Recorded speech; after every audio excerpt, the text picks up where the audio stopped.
السلام علیکم ورحمۃ اللہ تعالی وبرکاتہ۔ جامع رضویہ منظر اسلام کے آن لائن سبق میں آپ کا خیر مقدم ہے۔ پیارے بچوں، کھولتے ہیں اپنی کتاب شرح جامع صفحہ نمبر 17۔ پہلے کچھ عبارت پڑھتے ہیں، اس کے بعد اس کا مطلب سمجھتے ہیں۔ شروع کرتے ہیں۔ بسم اللہ الرحمن الرحیم۔ والمراد بعدم الاقتران ان يكون بحسب الوضع الاول فدخل فيه اسماء الافعال لأن جميعها إما منقولة عن المصادر الأصلية سواء كان النقل فيها صريحا نحو رويدة فإنه قد يستعمل مصدرا أيضا أو غير صريح نحو هيهات فإنه وإن لم يستعمل مصدرا إلا أنه على وزن قوقات مصدر قوقع وعن المصادر التي كانت في الأصل أصواتا نحو صح وعن الظرف أو الجار مجرور نحو أمامك زيدا عليك زيدا وليس الشيء منها الدلالة على أحد الأزمنة الثلاثة بحسب الوضع الأول وخرج عنه الأفعال المنسلخة عن الزمان نحو عسى وكاد لاقتران معانيها به بحسب أصل الوضع وخرج عنه المضارع أيضا فإنه على تقدير اشتراكه بين الحال والاستقبال يدل على زمانين معينين من الأزمنة الثلاثة ويدل على واحد معين أيضا في ضمنهما إذ لا يقدح في الدلالة على أحد معين الدلالة على ما سواه نعم يقدح في إرادة المعين إرادة ما سواه وأين الدلالة من الإرادة۔ تو پیارے بچوں، آپ نے عبارت سنی۔ در حقیقت صاحب شرح جامی والمراد بعدم الاقتران سے صاحب قافیہ کی عبارت پر ہونے والے دو اعتراضوں کا جواب یہاں سے دے رہے ہیں، یا دونوں کو ملا کر ایک ہی اعتراض سمجھ لیجئے۔ اعتراض کا جواب دینے کے لیے والمراد بعدم الاقتران مصنف عبارت لے کر آئے۔ اعتراض کیا ہے؟ اعتراض یہ ہے کہ جناب اسم کی تعریف نہ جامع ہے اور نہ معنی ہے۔ جامع تو اس لیے نہیں ہے کہ اسماء افعال اسماء ہیں اور مقترن بالزمان ہیں، لہذا ان پر اسم کی تعریف صادق نہیں ہیں۔ وہ اسماء لیکن اقتران بالزمان ان میں پایا جاتا ہے، اور اسم کی تعریف میں کہا گیا کہ مقترن نہ ہوں زمانے سے، تو ان میں اقتران بالزمان پایا جاتا ہے، اس لیے وہ اسم کی تعریف میں داخل نہیں ہو رہے ہیں، اسم کی تعریف ان پر صادق نہیں ہو رہی ہے، اس لیے اسم کی تعریف جامع نہیں۔ اور معنی اس لیے نہیں کہ افعال منسلخہ عن الزمان، یعنی وہ افعال جو کہ زمانے سے الگ کر دیے جاتے ہیں، جدا کر دیے جاتے ہیں زمانے سے، جیسے افعال مد ہیں، افعال ضم ہیں، افعال مقاربہ ہیں، قادہ ہے، کروبہ ہے، عصا ہے، حبذا ہے، بئسا ہے، وغیرہ وغیرہ۔ یہ افعال ہیں مگر مقترن بالزمان نہیں، کیونکہ ان کو تو زمانے سے کھینچ لیا جاتا ہے، زمانے سے خالی کر دیا جاتا ہے۔ تو یہ سب کے سب افعال ہیں لیکن اقتران بالزمان نہیں ہے، تو معنی مستقل بالمفہومیت بھی رکھتے ہیں اور اقتران بالزمان نہیں ہے، تو یہ اسم کی تعریف ان پر صادق آتی ہے، حالانکہ یہ سب کے سب افعال ہیں۔ تو جو غیر اسم ہے وہ اسم کی تعریف میں داخل ہو گیا، تو اس لیے اسم کی تعریف معنی نہ رہی، تو تعریف نہ جامع ہے نہ تعریف معنی ہے۔ یہ اعتراض ہو سکتا ہے، تو صاحب شرح جامی اس اعتراض کا جواب دینے کے لیے عبارت لے کر آئے والمراد بعدم الاقتران۔ پیارے بچوں، جواب کا خلاصہ یہ ہے، خلاصہ ہم پہلے بیان کر دیتے ہیں۔ جواب کا خلاصہ یہ ہے کہ جو اسم کی تعریف میں یہ کہا گیا کہ معنی مستقل بالمفہومیت رکھتا ہو اور تین زمانوں میں سے کسی ایک زمانے سے مقترن نہ ہو، تو عدم اقتران سے مراد عدم اقتران بحسب الوضع ہے۔ کیا ہے؟ عدم اقتران بحسب الوضع۔ صاحب شرح جامی نے وضع اول کہا ہے. وضع اول اس لیے کہا ہے، اصل وضع جسے ہم کہتے ہیں وہی وضع اول ہوتی ہے، کیونکہ استعمال کو وضع ثانی کہا جاتا ہے. اس لیے وضع اول کے اعتبار سے عدم اقتران ہونا چاہیے. یہ مراد ہے عدم اقتران سے. اور جب ہم عدم اقتران سے یہ مراد لے لیں گے کہ وضع اول کے اعتبار سے عدم اقتران ہونا چاہیے، تو اب اسم کی تعریف جامع بھی ہوگی اور اسم کی تعریف معنی بھی ہوگی. کیوں؟ اس لیے کہ اسماء افعال اصل وضع میں مقترن بالزمان نہیں، لہذا اسماء افعال سب کے سب اسم کی تعریف میں داخل ہیں. اس لیے تعریف اسم جامع ہے اور رہے افعال منسلخہ عن الزمان تو وہ اصل وضع میں مقترن بالزمان ہیں، لہذا وہ تعریف اسم میں داخل نہیں ہوں گے، اور تعریف اسم معنی بھی ہے. یہ صاحب شرح جامی نے جواب دیا ہے، جس کا ہم نے یہ خلاصہ بیان کیا. اب صاحب شرح جامی کی عبارت کو دیکھتے ہیں. صاحب شرح جامی فرماتے ہیں کہ والمراد بعدم الاقتران، اسم تین زمانوں میں سے کسی کے ساتھ مقترن نہ ہو تو عدم اقتران سے مراد یہ ہے ان یکون بحسب الوضع الاول، وضع اول کے اعتبار سے اقتران بالزمان نہیں ہو. وضع اول کہہ دیا کیوں؟ اس لیے کہ استعمال وضع ثانی ہے، یعنی واضح نے جب وضع کیا ہو اسے تو وہ وضع کے وقت میں مقترن بالزمان ہو کر اس کا معنی سمجھ میں نہ آئے. ہاں بعد میں استعمال جس کو وضع ثانی کہا جاتا ہے، استعمال میں اگر اقتران بالزمان ہو گیا تو اس سے فرق نہیں پڑے گا. فرماتے ہیں فدخل فیہ، جب ہماری مراد عدم اقتران سے یہ ہے کہ وضع اول کے اعتبار سے عدم اقتران ہو، فدخل فیہ تو اسم کی تعریف میں داخل ہو جائیں گے اسماء افعال، کیونکہ اسماء افعال وضع اول کے اعتبار سے مقترن بالزمان نہیں ہوتے ہیں، کیونکہ وہ وضع اول کے اعتبار سے ان کی وضع اول دیکھی جائے تو وہ تو یا تو اسماء افعال سب منقول ہے مصادر اصلیہ سے، یا منقول ہے جار مجرور سے، یا منقول ہیں ظرف سے. تو مصادر اصلیہ ہوں یا جار مجرور ہو یا ظرف ہو، ان میں سے کوئی بھی مقترن بالزمان نہیں ہوتا وضع کے اعتبار سے. اسماء افعال انہی سے منقول ہیں، تو وضع اول کے اعتبار سے اب اپنی اصل وضع کے اعتبار سے یہ مقترن بالزمان نہیں ہے. ہاں جب بعد میں استعمال ان کا ہوا نقل کرنے کے بعد تو فعل کے طور پر ان کا استعمال ہو گیا، بمعنی امر استعمال ہو گیا، بمعنی ماضی استعمال ہو گیا. تو اقتران بالزمان استعمال کے اعتبار سے ہے، نہ کہ اصل وضع کے اعتبار سے. اس لیے اسماء افعال سب کے سب اسم کی تعریف میں داخل رہیں گے. فرماتے ہیں فدخل فیہ اسماء الافعال، تو اسم کی تعریف میں اسماء افعال داخل ہو گئے، وہ خارج نہیں رہیں گے، داخل رہے. لأن جمیعها، کیونکہ تمام اسماء افعال اما منقولۃ عن المصادر الاصلیہ، یا تو منقول ہے مصادر اصلیہ سے ہی کہ اصل میں وہ مصدر تھے اور نقل ہو کر اس میں فعل کے معنی میں ہو گئے. سواء کان النقل فیہا صریحا، خواہ نقل صریح ہو یا نقل غیر صریح ہو، یعنی اصل میں مصادر اصلیہ تھے، مصادر اصلیہ سے یہ منقول ہو گئے. اب نقل چاہے صریح ہو ان کی یا نقل غیر صریح ہو. نقل صریح اور نقل غیر صریح کا کیا مطلب ہے؟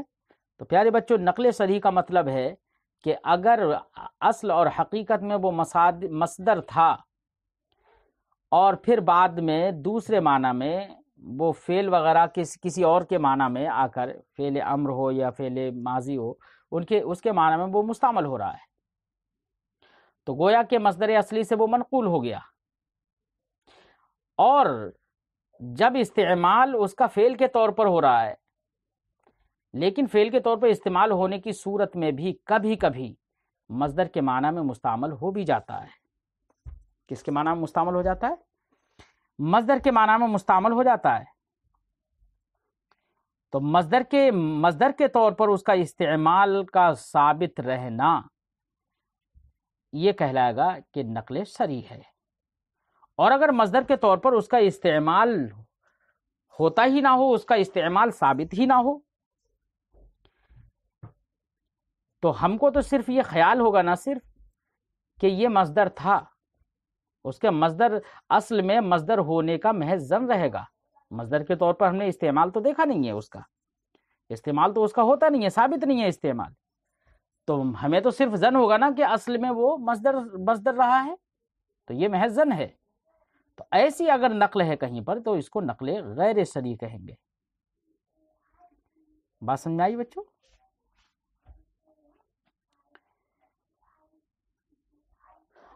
اب اگر کوئی ایک اعتراض کرے تو اس طریقے سے بات تو سمجھ میں آ گئی ہوگی آپ کو۔ اب اگر کوئی اعتراض کرے کہ بھائی اسماء افعال کو اس میں داخل ماننے کی کیا ضرورت ہے، ان کو فعل ہی میں داخل کر دیتے، اگر وہ استعمال کے اعتبار سے مقترن بالزمان ہے تو فعل ہی میں داخل کر دیتے، افعال ہی میں داخل رہنے دیتے، اس میں داخل کرنے کی ضرورت کیا تھی رحویوں کو؟ یہ کوئی اعتراض اگر کرنے لگے تو جواب کیا ہوگا بچوں؟ جواب یہ ہوگا کہ بھئی افعال میں تو ان کو داخل نہیں رکھ سکتے۔ کیوں؟ اس لیے کہ اسماء افعال کا جو صیغہ ہے وہ فعل کے صیغے کے مخالف ہے،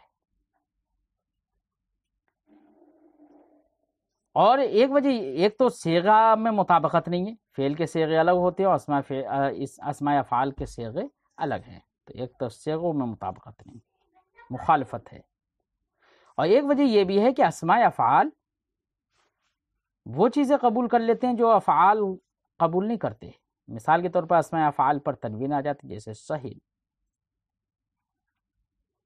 بات سمجھ آئی؟ لام تعریف بھی داخل ہو جاتا ہے اسماء افعال پر۔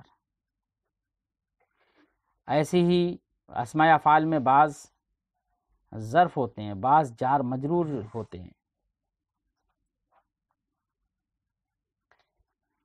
حالانکہ کوئی بھی فعل نہ جار مجرور ہوگا، نہ کوئی فعل ظرف ہوگا، نہ کسی فعل پر لام تعریف ہوگا، نہ ہی کسی فعل پر تنوین ہوگی۔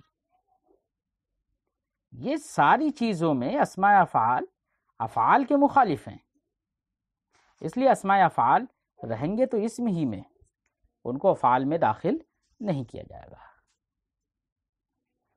بات سمجھ میں آئی؟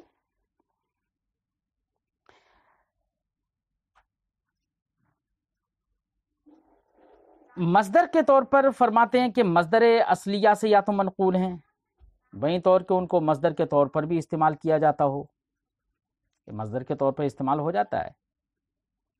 اصل میں جب مصدر اصلی سے نقل ہو جاتی ہے کسی اسم کی، کسی لفظ کی، بعد میں وہ اسم فعل بن جاتا ہے، تو اس کا استعمال کئی طریقوں پر ہوتا ہے بچوں، 4 طرح سے ان کا استعمال ہوتا ہے۔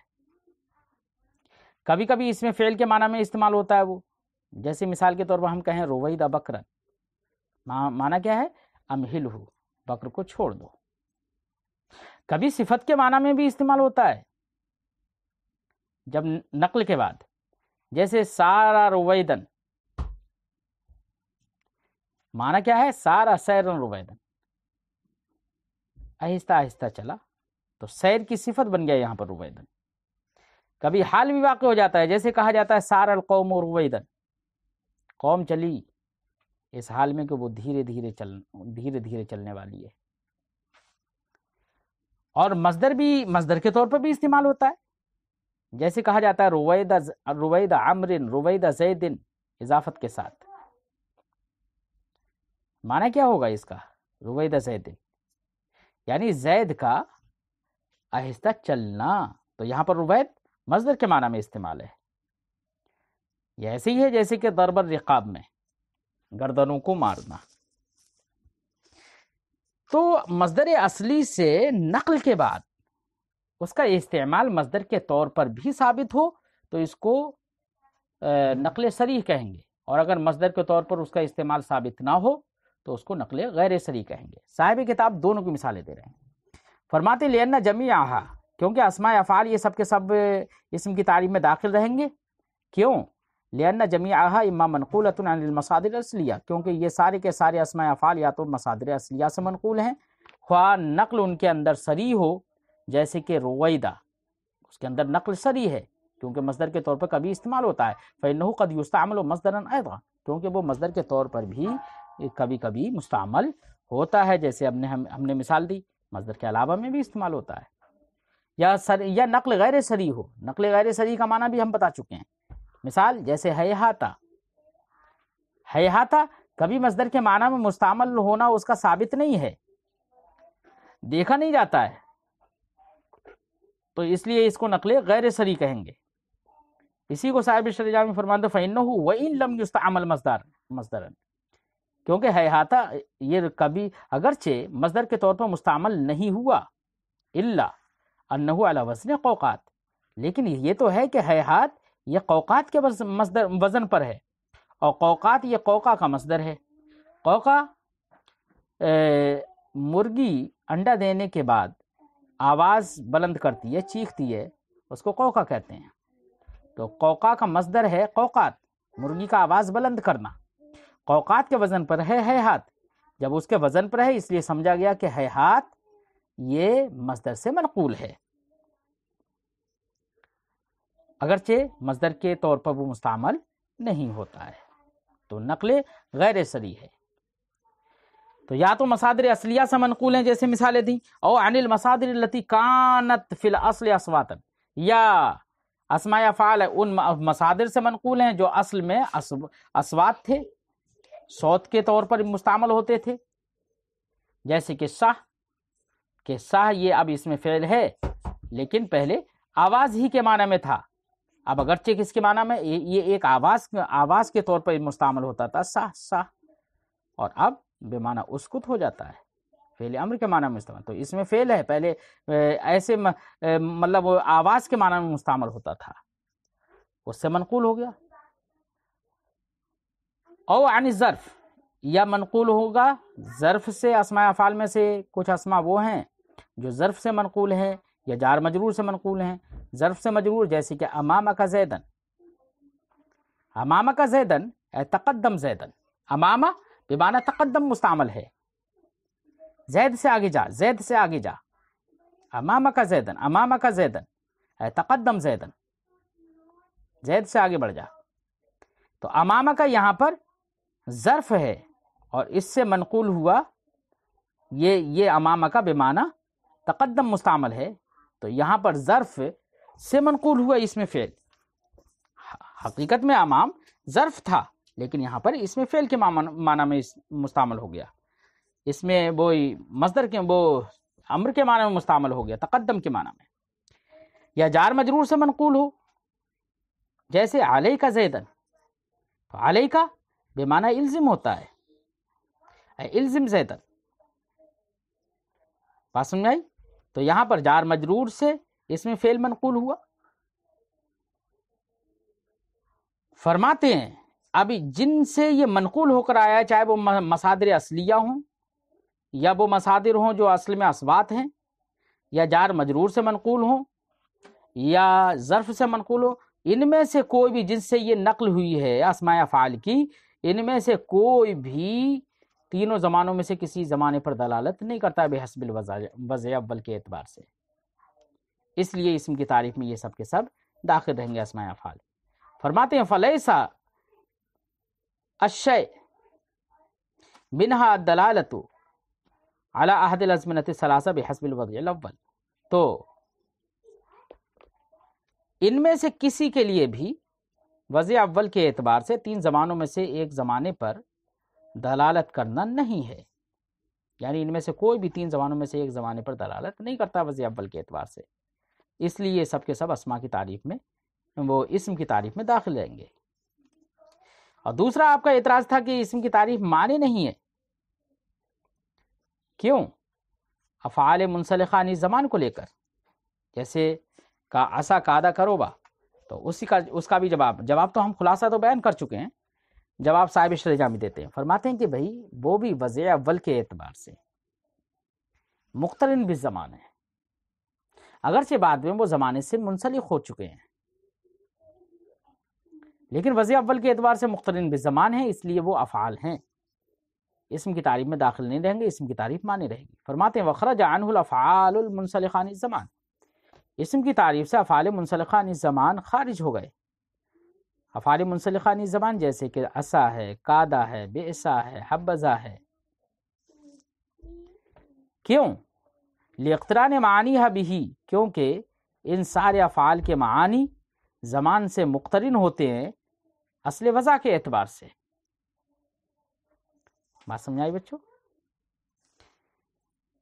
ایسے ہی آگے فرماتے ہیں وخرج عنہ المضارع ايضا، اور مضارع بھی اس سے خارج ہو گیا۔ کس سے؟ اسم کی تعریف سے مضارع بھی خارج ہو جائے گا۔ کیوں؟ یہاں پر بھی صاحب شرح جامی ایک اعتراض کا جواب دینا چاہتے ہیں۔ اعتراض یہ ہے کہ اسم کی تعریف ابھی بھی مانے نہیں رہی، کیونکہ اسم کی تعریف میں ابھی فعل مضارع داخل ہو گیا ہے، کیونکہ آپ نے اسم کی تعریف یہ کی تھی جو 3 زمانوں میں سے ایک زمانے سے مقترن نہ ہو وہ اسم ہے، لہذا اگر 2 زمانوں سے مقترن ہوگا، ایک زمانے سے مقترن نہیں ہونا چاہیے، اگر 2 زمانوں سے مقترن ہو جائے تو وہ اسم ہو جائے گا، کیونکہ آپ نے تو اسم کی تعریف میں قید لگائی ہے ایک زمانے کی، ایک زمانے سے مقترن نہ ہو، اور فعل مضارع 2 زمانوں سے مقترن ہوتا ہے، حال اور استقبال سے۔ جب 2 زمانوں سے وہ مقترن ہوتا ہے تو اسم کی تعریف میں وہ داخل ہو جائے گا، کیونکہ ایک زمانے سے وہ مقترن نہیں ہوا۔ اعتراض سمجھ میں آیا بچوں؟ جواب صاحب شرح جامی دیتے ہیں، فرماتے ہیں 2 جواب صاحب شرح جامی دیتے ہیں۔ سب سے پہلا جواب تو یہ ہے کہ ہمیں یہی تسلیم نہیں، سب سے پہلا جواب تو یہ، صاحب شرح جامی کی عبارت ہی دیکھ لیتے ہیں پہلے۔ فرماتے ہیں وخرج عنہ المضارع، اور اسم کی تعریف سے مضارع بھی خارج ہو گیا۔ کیوں؟ فإنه على تقدیر اشتراکہ بین الحال والاستقبال، کیونکہ اس تقدیر پر کہ مضارع مشترک ہے حال و استقبال کے درمیان۔ علی تقدیر اشتراک کہہ کر یہ بتایا کہ پہلی بات تو ہمیں یہی تسلیم نہیں کہ مضارع حال اور استقبال میں مشترک ہے، بلکہ اس کا ایک معنی حقیقی ہے اور ایک معنی مجازی ہے۔ اگر مضارع کا حقیقی معنی حال ہو تو استقبال اس کا معنی مجازی ہے، اور اگر اس کا حقیقی معنی استقبال ہو تو معنی حال، تو حال اس کے لیے مجازی ہے۔ تو ایک حقیقت ہے ایک مجاز ہے، دونوں ایک وقت میں تو مراد ہو نہیں سکتے، الگ الگ وقتوں میں مراد ہوں گے تو ایک وقت میں ایک زمانے ہی سے تو اقتران ہوگا ایک وقت میں۔ اس لیے زمانے واحد میں، وقت واحد میں ایک ہی زمان سے اقتران ہے، تو ہمارا یہ کہنا کہ ایک زمانے سے مقترن نہ ہو 3 زمانوں میں سے، تو یہ والی بات اس پر صادق نہیں آتی۔ کیوں؟ اس لیے کہ فعل مضارع ایک زمانے سے مقترن ہے، کیونکہ اشتراک نہیں ہے، ایک زمانے سے مقترن ہے، اس لیے اسم کی تعریف میں داخل نہیں ہوگا۔ اور اگر تسلیم کر لیا جائے، اب صاحب شرح جامی کا دوسرا جواب، کہ تسلیم کر لیا جائے کہ فعل مضارع حال و استقبال میں مشترک ہے، اشتراک کی تقدیر پر، تب تو دونوں زمانوں سے وہ مقترن ہو گیا، مشترک ہے تو حال سے بھی مقترن ہے اور مستقبل سے بھی مقترن ہے، تو اقتران اب ایسی صورت میں دونوں سے ہو جائے گا۔ تو اشتراک کی تقدیر پر تو 2 زمانوں سے مقترن ہو گیا، تو اب جواب یہ ہوگا کہ بھائی جب 2 زمانوں پر دلالت کر رہا ہے وہ، تو 2 زمانوں کے ضمن میں ایک زمانے پر بھی تو دلالت ہے نہیں ہے؟ آپ ہی سوچئے کہ جب 2 پر دلالت ہوگی تو 2 کے ضمن میں ایک بھی تو موجود ہوگا، ایک پر بھی تو دلالت ہوگی، اس لیے جب ایک پر دلالت ہوگی تو اقتران بالزمان، زمانے واحد سے اقتران تو پا لیا گیا 2 کے ضمن میں، اس لیے اسم کی تعریف میں یہ داخل نہیں ہوگا۔ جواب سمجھ میں آیا بچوں؟ فرماتے ہیں فَإِنَّهُ عَلَى تَقْدِيرِ اشْتِرَاكِهِ بَيْنَ الْحَالِ وَالْاِسْتِقْبَالِ، تو اس تقدیر پر کہ مضارع کو حال و استقبال کے درمیان مشترک مانا جائے، تو اس تقدیر پر يَدُلُّ عَلَى زَمَانَيْنِ مُعَيَّنَيْن مِنَ الْأَزْمِنَةِ الثَّلَاثَةِ، تو فعل مضارع 3 زمانوں میں سے 2 معین زمانوں پر دلالت کرے گا، یعنی حال و استقبال پر۔ جب دو زمانوں پر دلالت کرے گا فیدل علی واحد معین ایضا، تو دو کے ضمن میں، فی ضمنہما، دو کے ضمن میں ایک معنی معین پر بھی دلالت ہوگی، لہذا زمان واحد سے اقتران اس کے ضمن میں پا لیا جائے گا، اس لیے یہ اسم کی تعریف میں داخل نہیں ہوں گے۔ اذ لا یقدح فی الدلالۃ، یہاں سے بھی صاحب شرح جامی ایک اعتراض کا جواب دے رہے ہیں۔ اعتراض یہ ہے کہ کیسی بات کر رہے ہیں آپ کہ اگر دو زمانوں پر دلالت ہوگی تو دو کے ضمن میں ایک پر بھی دلالت ہوگی، یہ کیسی بات کر رہے ہیں؟ بلکہ دو زمانوں پر دلالت ہو تو ایک زمانے پر دلالت نہیں ہو سکتی۔ کیوں؟ کیونکہ ایک وقت میں یا تو دو ہی مراد ہو سکتی ہیں ایک لفظ سے، یا ایک ہی مراد ہو سکتا ہے۔ ایسا نہیں ہو سکتا کہ ایک ہی لفظ سے دو بھی مراد ہوں اور ایک بھی مراد ہو، ایسا نہیں ہو سکتا ہے۔ جب دو مراد ہوں گے تو ایک مراد نہیں ہوگا، تو آپ نے کیسے کہہ دیا کہ جب دو پر دلالت ہے تو ایک پر بھی دلالت ہوگی ان دونوں کے ضمن میں، یہ آپ نے کیسے کہہ دیا؟ تو صاحب شرح جامی اس ہونے والے وہم کا، اس شبہے کا ازالہ فرماتے ہیں کہ دیکھیے، یہ آپ نے جو اعتراض کیا، یہ جو آپ کو وہم ہوا ہے، وہ اس لیے ہوا ہے کہ آپ نے ارادہ اور دلالت کے درمیان فرق نہیں سمجھا۔ بات سمجھائی بچوں؟ ارادہ اور دلالت کے درمیان فرق نہیں سمجھا۔ کہتے ہیں کہ دلالت کرنا، دو چیزوں پر دلالت ہو تو دو کے اوپر دلالت کرنے کے ضمن میں ایک پر دلالت ہوگی۔ دلالت کو آپ نے ارادے کی طرح سمجھ لیا۔ ارادے میں ضرور ایسا ہے کہ جب دو مراد ہوں گے تو ایک مراد نہیں ہوگا، ایک مراد ہوگا تو دو مراد نہیں ہوگا، کیونکہ دونوں کے ایک وقت میں مراد ہونے میں تنافی ہے وہاں پر۔ تو ارادہ اور دلالت دونوں ایک نہیں ہیں، دونوں الگ الگ ہیں۔ جب دونوں الگ الگ ہیں تو پھر ارادے کی طرح سمجھ کر اعتراض کر دینا، وہم کر لینا، یہ صحیح نہیں ہے۔ بات سمجھ میں آئی بچوں؟ فرماتے ہیں صاحب شرح جامی، ارادہ اور دلالت میں تو بونے بعید ہے، زمین آسمان کا فرق ہے۔ بات سمجھ میں آئی؟ فرماتے ہیں